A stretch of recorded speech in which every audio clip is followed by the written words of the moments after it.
दोस्तों, मैं हूं अंजनी और आज मैं आप लोगों के लिए करवा चौथ के स्पेशल पावन अवसर पे एक विशेष वीडियो लेकर के आई हूं। करवा चौथ के मौके पे सास की थाली सजा करके देने की प्रथा होती है, तो कई लोगों को पता नहीं होता है कि वह सास को क्या भेंट दे। तो चलिए आज मैं आपको बताती हूँ कि आप अपने सासू माँ को क्या भेंट दे सकते हैं। तो यहाँ पे सबसे पहले आपको कोई भी एक थाली ले लेनी है, या तो आप नॉर्मल थाली ले सकते हैं या फिर आप डेकोरेट की हुई थाली ले सकते हैं।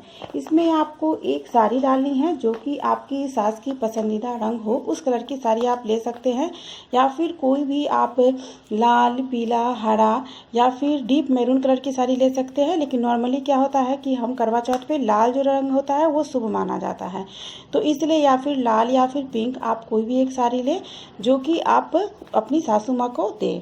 उसके बाद हम स्टार्ट करते हैं सुहाग की चीज़ों से कि हमें क्या देनी चाहिए। तो सुहाग की कुछ मेन चीज़ें होती है जो कि आपको करवा चौथ पर अपनी सासू माँ को ज़रूर भेंट करनी चाहिए। तो उसमें सबसे पहले हम ले रहे हैं लाठी। तो लाठी भी यहाँ पे आपको साड़ी के मैच करके लेना है, या फिर कोई भी आप पिंक कलर की या फिर डीप मैरून कलर की लाठी ले सकते हैं। तो यहाँ पे मैंने बिल्कुल मैच करके लाठी लिया है ताकि उनके हाथों में अच्छा लगे देखने में। अब हम डाल देते हैं आलता। तो आलता सुहाग की एक बहुत अच्छी निशानी मानी जाती है।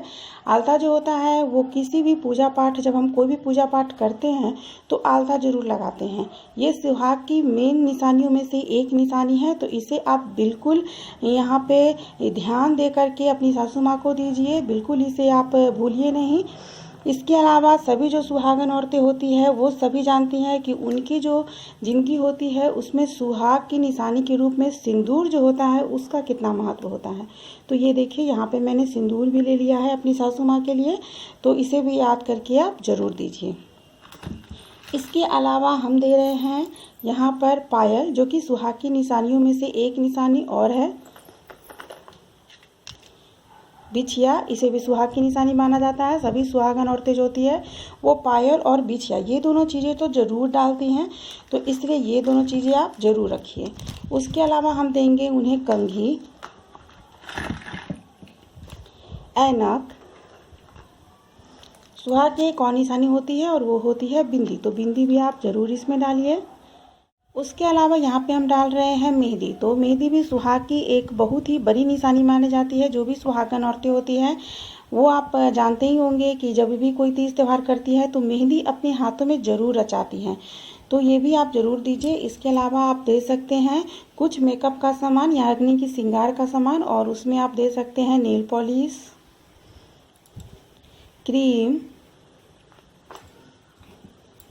मस्करा, जो भी आप इस्तेमाल करती हैं मेकअप करने के लिए वो सभी चीज़ें आप दे सकती हैं। लिपस्टिक, या फिर जो भी आपकी सासू माँ लगाती होंगी वो आप ज़रूर इसमें ऐड कीजिए ताकि उन्हें जो मेकअप है वो करने में कोई दिक्कत नहीं हो। यहाँ पे बैक पिन डाल देते हैं, उन्हें बहुत पसंद है बैक पिन लगाना अपने बालों में। आईलाइनर, इसके अलावा आप कुछ फल डाल सकते हैं, और फल के अलावा आप कुछ ड्राई फ्रूट्स या फिर मिठाई भी ऐड कर सकते हैं। तो ये भी आप अपनी सासू माँ को ज़रूर दीजिए। तो यहाँ पे मैं फल ऐड कर रही हूँ, मिठाई मैं ऐड नहीं कर रही हूँ। तो मिठाई और ड्राई फ्रूट्स आपकी इच्छा है कि आप ऐड कीजिए या कि नहीं कीजिए। तो ये हो चुकी है मेरी सासू माँ की सुहाग की थाली पूरी तरह से तैयार, जो कि मैं उन्हें करवा चौथ के बाद दूंगी। जी हाँ, करवा चौथ के पूजा के बाद ये सास की थाली सजा करके इसे लाल कपड़े से ढक करके और सासू माँ को भेंट स्वरूप दी जाती है।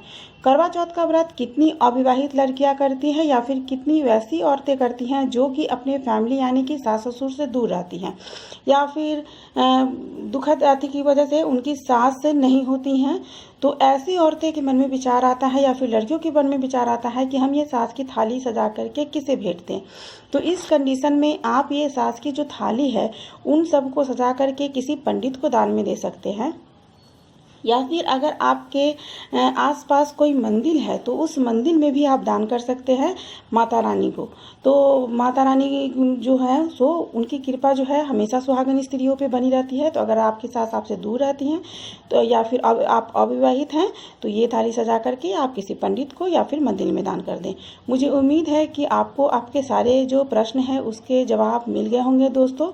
तो इसी के साथ आज का हमारा वीडियो समाप्त होता है। तो आप सबों को करवा चौथ की बहुत बहुत बधाइयाँ।